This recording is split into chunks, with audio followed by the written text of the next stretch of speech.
Hello मित्रों, नमस्कार। मैं आपका साथी दिलीप गोस्वामी। जैसा कि आपसे वादा किया था कि कल यानी आज 17 जून को 8 बजे वरिष्ठ अध्यापक की जो परीक्षा 12 जुलाई 2026 से स्टार्ट होने वाली है, उसके संबंधित रणनीति के लिए मैंने 2 बार इस परीक्षा को क्रैक किया है, 2 बार टॉप किया है। उसकी मैं और आप वो मेरे जो अनुभव हैं इस परीक्षा को लेकर, तो आपके साथ हम साझा करेंगे।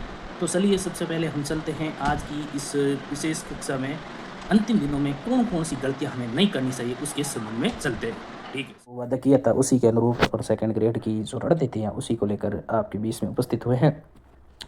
तो अंतिम समय में जो आपकी रणनीति होती है उसी से संबंधित अचूक रणनीति, जिससे आप अपने जो परीक्षा है उसमें कहीं न कहीं 10-15 अंक आपके बढ़ने वाले हैं। तो चीज़ें अपन एक-एक चीज़ को क्लियर करते जाते हैं। तो सबसे पहले अपन इस चीज़ को क्लियर करते हैं, पाठ्यक्रम का संवर्धन और रिवीजन की रणनीति। आपको सभी को पता ही होना चाहिए कि जो अपन तैयारी कर रहे हैं तो इसमें आपके अंतिम दिनों में जो रिवीजन है उसकी कितनी महत्वपूर्ण भूमिका रहती है। तो सबसे पहले आपको एक बात का हमेशा याद रखना है कि इस दौरान आपको किसी प्रकार का कोई भी नया मैटर नहीं पढ़ना है, किसी प्रकार का नया मैटर नहीं पढ़ना है। आपको कोचिंग वाले अपने टेस्ट सीरीज़ों के माध्यम से, कुछ आपके मित्र भी होंगे, वो कहेंगे हमारी कोचिंग के, हमारी टेस्ट के इस प्रकार के हैं, तेरी कोचिंग में नोट्स में प्रश्न नहीं आ रहे हैं, ले। और कोई कई लेखक बंधु ऐसे होते हैं जो अपने स्वार्थ सिद्ध के लिए नई नई किताबें निकालेंगे, कहेंगे 1 महीने में सेकंड ग्रेड पार इतनी ऐसी कुछ निकालेंगे। लेकिन उनसे आपको बिल्कुल तटस्थ रहना है, दूर रहना है। और नया मैटर बिल्कुल आपको छूना तक नहीं है, 1% ही आपको नहीं पढ़ना है। जो आपने 7 महीनों से पिछले बार पढ़ रहे हो उसी मैटर पर पूर्ण विश्वास और श्रद्धा के साथ पढ़िए, आपका बेड़ा पार हो जाएगा। दूसरा है पुराने प्रश्न पत्र। मैं आपको ये सलाह देता हूँ कि जिस परीक्षा की आप तैयारी कर रहे हैं उस परीक्षा के कम से कम पिछले 5 सालों के प्रश्न पत्र आपकी टेबल पर प्रिंट आउट होने चाहिए, विथ आंसर की। जो आरपीएससी की आंसर की होती है उसके साथ में आपके पास में होने से 5 सालों के प्रश्न पत्र, जो आपकी परीक्षा से पूर्व पूर्व की जो भी परीक्षा आपके सब्जेक्ट की संबंधित हुई है उसकी आपको पूर्ण रूप से प्रश्न पत्र को बड़े गंभीर विश्लेषण के साथ में आप उनका तैयारी कीजिए। मैंने आपको कई बार कहा है और कह रहा हूँ कि पुराने प्रश्न पत्रों से आप जितना प्रयास करोगे, अभ्यास करोगे, उतना आपके इन वरिष्ठ अध्यापक में जो परीक्षा होगी उसमें आपके नंबर बढ़ेंगे। पुराने प्रश्न पत्र को ही आधार रखे टेस्ट सीरीज में, क्योंकि कोचिंगें क्या करती हैं, कई प्रकार की कोचिंगें अपने नाम को बढ़ाने के लिए हार्ड हार्ड सीरीजें, टेस्ट सीरीजें स्टार्ट कर देती है। उसके बाद में आपके लोगों को आकर्षण मिलता है कि वाह उस टेस्ट सीरीज के प्रश्न अच्छे आ रहे हैं, इस कारण से उस अपनी ओर आकर्षित कर लेते हैं। लेकिन आपको पुराने प्रश्न पत्र पर विशेष रूप से फोकस करना है। अगला, एक मैं विशेष आपसे निवेदन करूँगा, निवेदन क्या करूँगा, बहुत ही ये बात मेरी ज़रूरी है, क्योंकि आपको पता होना चाहिए कि अब जो जितनी भी परीक्षा है, जो भले आप कर्मचारी चयन बोर्ड की देख लीजिए, आरपीएससी की देख लीजिए, मूल किताब ये कह रहा है। लेकिन अगर आपने गौर से पढ़ा होगा तो इनमें राजस्थान जीके के जो पुराने प्रश्न आ रहे हैं वो कहीं ना कहीं कक्षा 9 और 10 की अपने यहाँ राजस्थान बोर्ड की जो किताबें चल रही है वहाँ से ज़्यादातर आ रहे हैं। तो आप जितना पढ़ रहे हैं उसके साथ में 9वीं और 10वीं क्लास की जो राजस्थान बोर्ड की जो राजस्थान जीके की हमारा राजस्थान का इतिहास एवं संस्कृति, राजस्थान का शौर्य एवं परंपरा, ये 2 बुकें चलती है, इनको आधार जरूर पढ़े। आप बड़ा बड़ा ग्रंथ जरूर पढ़ रहे हैं, वो पढ़ते रहिए अगर आप पढ़ रहे हैं तो। लेकिन इनको जो तैयारी आप 10 घंटे कर रहे हैं तो 1 घंटा एक्स्ट्रा देकर इसको भी आप पढ़ने का प्रयास करिए, क्योंकि ये किताबें कहीं ना कहीं आपके नंबरों को बढ़ाने का प्रयास करेंगे। इन किताबों को वही टॉपिक पढ़ना है जो आपकी परीक्षा में आने वाला है, टॉपिक को ही पढ़ना है। और इस पाठ की जो पाठ पढ़ते हैं उसके बहुविकल्प यानी पीछे के जो प्रश्न हैं उनको भी बड़ी गहराई से पढ़िए, क्योंकि मैंने 2-3 एग्जाम में ऐसे प्रश्न देखे हैं, ऑप्शन तक सर्च नहीं की, आरबी से उठाए और सीधे आपकी प्रश्न पत्र में एग्जाम कॉम्पिटिशन एग्जाम में ले रखे। तो इस पर विशेष आप फोकस रखिए।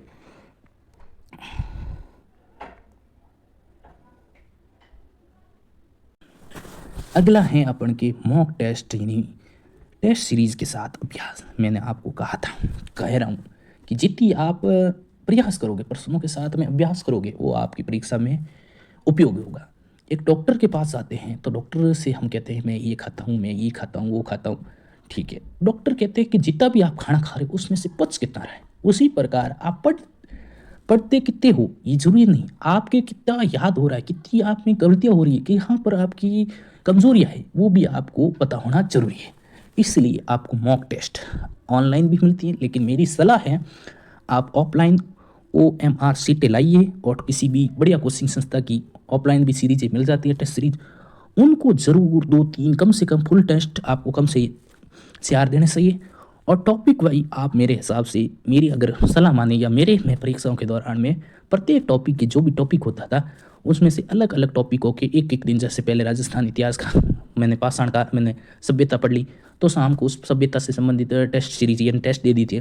उसके बाद में 3-4 दिनों में एक फुल टेस्ट देता। उसी प्रकार आप भी ऐसा प्रयास करिए, आपकी गलतियाँ जो परीक्षा में होने वाली एक तो वो कम हो जाएगी और दूसरा आपका आत्मविश्वास बढ़ेगा और परीक्षा में आपके नंबर भी बढ़ने वाले हैं। अगर आप किसी लाइब्रेरी में, कोचिंग संस्थान में वगैरह बैठकर टेस्ट दे रहे हो ग्रुप में, तो कई बार आपके मित्र ऐसे होंगे जिनकी रैंक ऊपर आएगी, आपकी रैंक नीचे आएगी। तब उनके साथ में आपकी तुलना बिल्कुल नहीं करनी है। विभिन्न टेस्ट सीरीजों में आने वाली रैंक के साथ कदापि तुलना नहीं करें। याद रखिए ये टेस्ट आपकी उद्देश्य सिर्फ क्या है, इसका उद्देश्य आपकी कमियों को दूर करना है, न कि योग्यता का प्रमाण पत्र देता है। तो आपको इस टेस्ट को जीवन का अंतिम चीज़ सत्य नहीं मानना है। इनसे आपकी गलतियां हैं वो उजागर हो जाएगी, लेकिन इसी को लेकर अपन को हतोत्साहित नहीं होना है कि मुझे तो कुछ नहीं आ रहा है, उसकी तो इतनी रैंक आ रही है, उसके तो नंबर इतने आ रहे हैं। आप इन टेस्ट सीरीजों से अपनी कमजोरियों को दूर कीजिए और बस अच्छा करने का प्रयास कीजिए, ठीक है ना। तो ये आप बिल्कुल बात याद रखिए, किसी के साथ तुलना बिल्कुल 1% भी नहीं करनी है।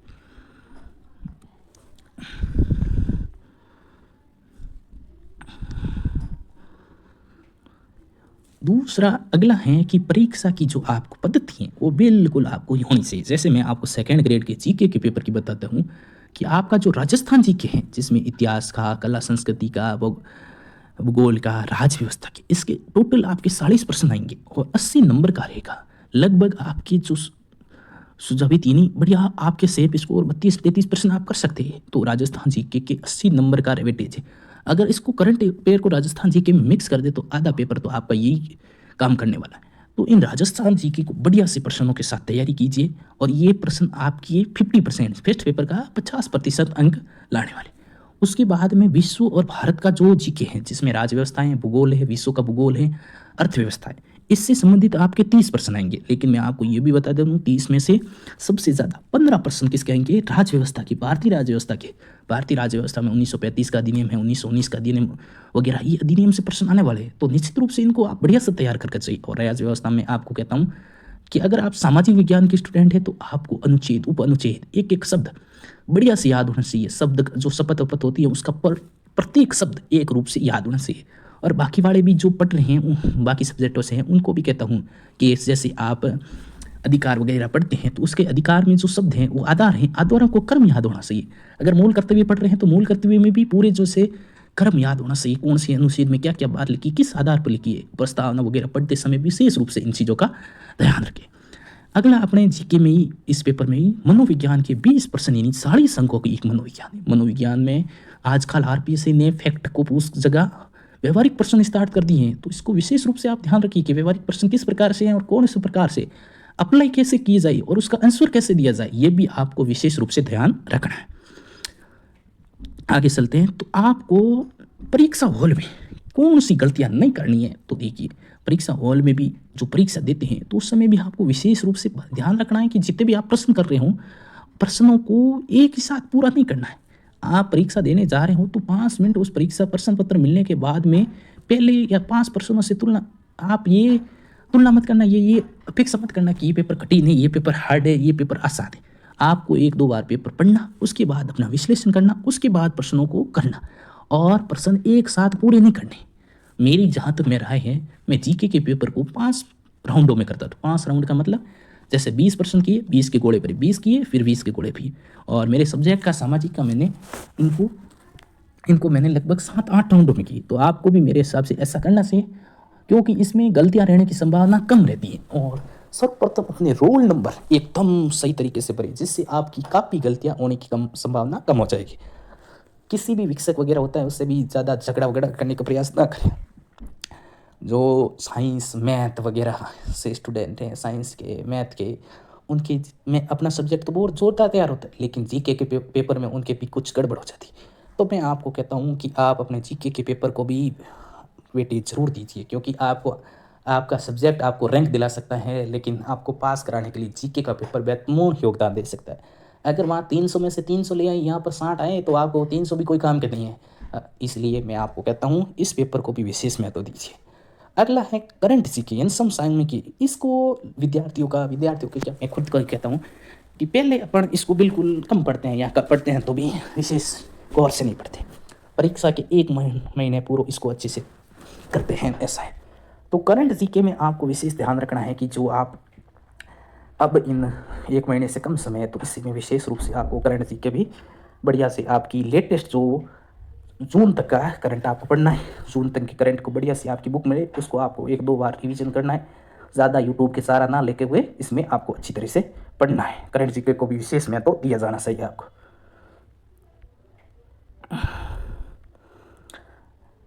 अब देखिए क्या होता है कि कुछ ऐसी डेट वगैरह होती है जो अपने को याद नहीं होती। उन याद नहीं होने वाले चीज़ों को आपको क्या करना चाहिए, मानचित्र है, ठीक है, जैसे भूगोल की हैं, उन चीज़ों में मानचित्र हैं, कोई इतिहास की युद्ध वगैरह हैं, उनको आपको शॉर्ट यानी फ्लो चार्ट वगैरह ऐसे बनाकर अपने टेबल पर चिपका कर याद करने का प्रयास करना चाहिए, स्मार्ट थोड़ी लर्निंग करने से। अगला पॉइंट मेरे लिए मुझे लगता है कि आपको सबसे महत्वपूर्ण पॉइंट यही है। आपने तैयारी की, बहुत सारा आपने पढ़ कर गए, लेकिन जो आरपीएससी जो आपकी संस्था परीक्षा करवा रही है उसकी परीक्षा पद्धति को आप नहीं समझ रहे हैं, तो आपका पढ़ा हुआ भी व्यर्थ जाएगा। आरपीएससी का वर्तमान पैटर्न क्या है, वो किस प्रकार से प्रश्न पूछ रहा है। आपने भी देखा होगा कि जो अभी से फर्स्ट ग्रेड के प्रश्न हुए थे, वो आपसे फैक्ट नहीं पूछ रहा है, आपका कंसेप्ट पूछ रहा है। जैसे मैंने देखा है भूगोल के प्रश्नों को, उसने अरावली की चोटियाँ पूछी लेकिन किसी की लंबाई नहीं पूछी, उसने बताया है कि पूर्व से पश्चिम कौन से, मतलब उनका विस्तार कहाँ पर है, ये आपसे पूछ रहा है। तो इस प्रकार के प्रश्न, इस प्रकार के और भी कई प्रश्न हैं जो आपसे पूछ रहा है। तो आपको मैं ये विशेष कहूँगा कि आरपीएससी की जो अभी फर्स्ट ग्रेड के या पुराने जो भी ये 2-3 सालों में जितने भी प्रश्न जो आपके जीके से या सब्जेक्ट से कहीं ना कहीं मैच कर रहे हैं, उन प्रश्नों को जरूर देखिए, क्योंकि आरपीएससी के पैटर्न से आपको पता चलेगा कि आपको किस दिशा में सही पढ़ रहे हैं कि नहीं। सिर्फ फैक्ट याद करने से कुछ नहीं होगा, आपको इसकी वर्तमान परीक्षा पद्धति के अनुरूप ही पढ़ना होगा। और पढ़ना तो क्या, पढ़ तो लिए, लेकिन उन प्रश्नों को उत्तर वैसे ही देना होगा। अब आपको पता है कि अब 1 महीना है, अब लोग बड़ी बड़ी कोचिंग या छोटे छोटी जो भी हैं वो आपके लिए लेकर आएंगे 10 घंटों में मैराथन, 10 घंटों में भूगोल कराएं, इतिहास कराएं जी और करंट जीके। इन मैराथन मेरी विनम्र निवेदन है कि इन मैराथन से दूर रहे, क्योंकि ये मैराथन आपके नंबर बढ़ाने तो बिल्कुल नहीं है, लेकिन कम ज़रूर करने वाला है। आपका 7 घंटे आपने फ़ोन एक दिन देख लिया ना, तो आपका सिर तो भारी हो जाएगा, आप उस दिन दूसरे सब्जेक्ट तो पढ़ नहीं पाओगे। तो ऐसी मैराथनों से दूर रहे। लेकिन अगर आप व्यवस्थित रूप से डेली से किसी करंट अफेयर के टीचर से डेली पढ़ रहे हैं और 1-1 घंटा वो पढ़ा रहे हैं और आपके उसके नोट्स वगैरह बने हैं, तो ज़रूर उससे पढ़ सकते हैं। लेकिन इन मैराथनों से मेरा निवेदन है कि आप दूर रहे, क्योंकि 1 से 7 घंटे आपने मोबाइल देखा तो आपका सिर का जो काम करने वाला है वो काम करना बंद कर देगा, ठीक है। अगला टॉपिक है सोशल मीडिया से अलगाव। अलगाव का मतलब है इन सोशल मीडिया को सभी 27 दिन के लिए दूर अनइंस्टॉल कर दीजिए भाई साहब, ये आपकी परीक्षा में बाधक हैं। इंस्टाग्राम, फेसबुक, टेलीग्राम ये वगैरह यूज ग्रुप से दूर रहे, ये आपके कहीं ना कहीं अवचेतन मन में अनावश्यक सूचना को भर देंगे, जिससे आपकी पढ़ाई में, आपकी परीक्षा पर विशेष विपरीत प्रभाव पड़ेगा। इसलिए इनसे थोड़े समय के लिए दूर रहे। फिर अपन, क्योंकि ये क्या काम है, क्यों कह रहा हूँ दूर रहने का, क्योंकि ये परीक्षा में आपको कहेंगे पेपर आउट हो गया है, पेपर की परीक्षा की तिथि आगे बढ़ने वाली है, कोई कहेगा कि ये परीक्षा में पेपर आउट हो गया है, परीक्षा की तिथि बढ़ेगी, ऐसा होगा वैसा होगा। इसलिए ऐसा है, अपने कठिन परिश्रम पर विश्वास करें, सकारात्मक मानसिकता के साथ जाएंगे तो 10-15 नंबर वैसे ही बढ़ जाएंगे। ऐसी फालतू चीज़ों से दूर रहने के लिए सोशल मीडिया को अनइंस्टॉल कर दीजिए।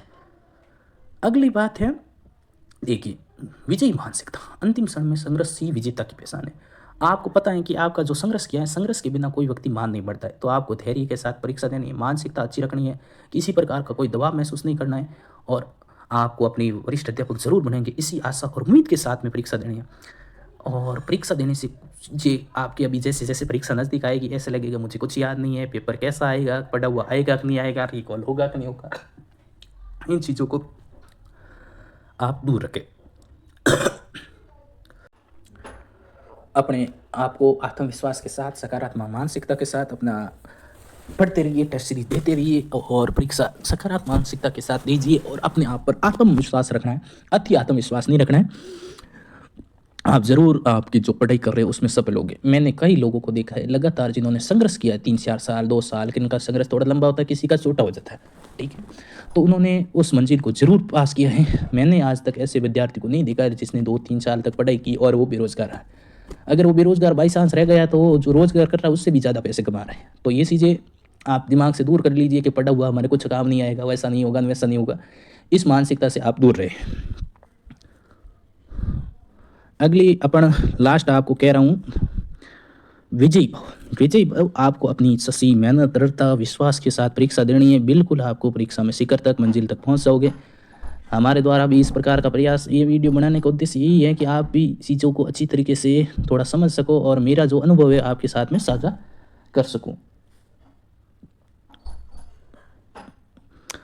बाकी एक कहावत के साथ इस वीडियो को ख़त्म करते हैं कि ईश्वर का दिया अल्प नहीं होता, टूट जाए संकल्प नहीं होता, हार को जीत से दूर रखना, जीत का कोई विकल्प नहीं होता।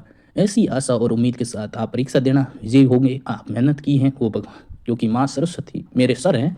सर, मैंने उनसे इतिहास को पढ़ा, जिया है। एक तो हमारे भवानी सिंह जी राजपुरोहित जैन व्यास विश्वविद्यालय के हैं और एक गणपत सिंह जी राजपुरोहित, उनसे मैंने भी ये सीखा, मैंने भी उनसे इतिहास पढ़ा है। तो उनका भी एक कोटेशन है, क्योंकि मैं खुद का कहकर ये बात कहना कहीं भी गलत होता है। उनका ही कोटेशन है। उन्होंने एक बात कही है कि माँ सरस्वती जितना आप पढ़ते हो उसका ऋण है ना ब्याज सहित लौटाती है। ठीक है ना। तो आप पढ़ रहे हो ना, ये आपको एक ऐसा मत सोचना कि पढ़ा हुआ क्या काम आएगा। आपकी माँ सरस्वती आपकी मेहनत को देख रहे हैं और आपकी मेहनत जरूर एक दिन सफल होगी और इस वरिष्ठ अध्यापक के रूप में होगी। जल्द क्या, ये परीक्षा दो, आपका सिलेक्शन होगा। इसी आशा और उम्मीद के साथ मिलते हैं अगले वीडियो में। जब तक के लिए धन्यवाद। जय हिंद, जय भारत, जय राजस्थान।